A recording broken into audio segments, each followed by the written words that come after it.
There's apparently some infighting at DHS. So you have figures like that guy, Tom Homan, and then of course, Kristi Noem, who have very different strategies of how they want to pursue deporting as many people as possible. So Tom Homan, he wants to do it in what he would consider like the old school fashion.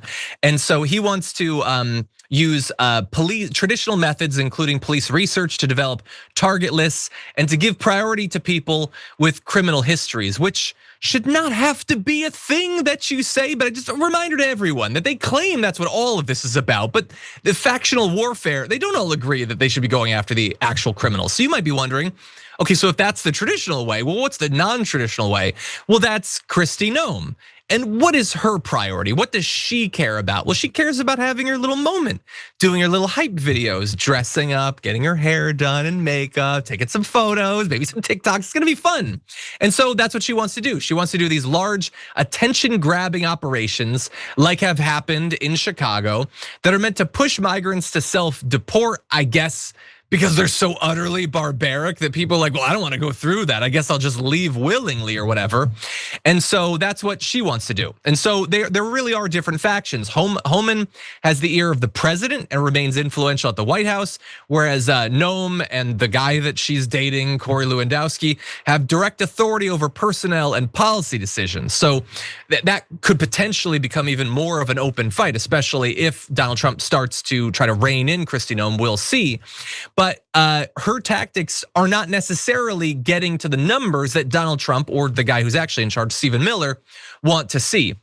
So in Chicago, they've been doing all these operations, but they haven't actually been boosting their arrest numbers nearly as much as they need to.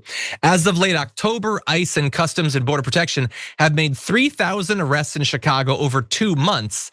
That's the same number the White House has demanded they make a day.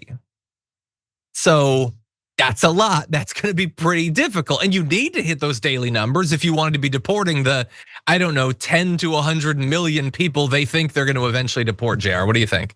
Again, I guess their plans just don't work out. Even their mass deportation, hateful policy plans that they really thought would, I guess, attract enough people. Who was left to then still be a part of supporting this stuff? 3,000 a day. Like there's no way they actually thought, I mean, Stephen Miller probably thought that because he's demented, but they actually thought that if that number got to that point, and maybe that is the purpose, going back to my original thought on this.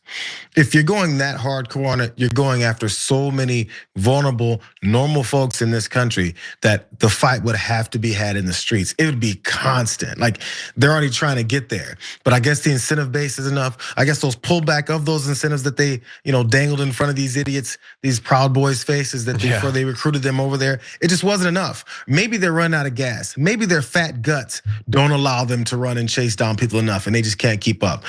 So again, I guess that's why now toddlers are being targeted. They're frustrated and they're like, well, we have to go for someone that we can overpower. Let's go for the children. It's sad. It's disgusting.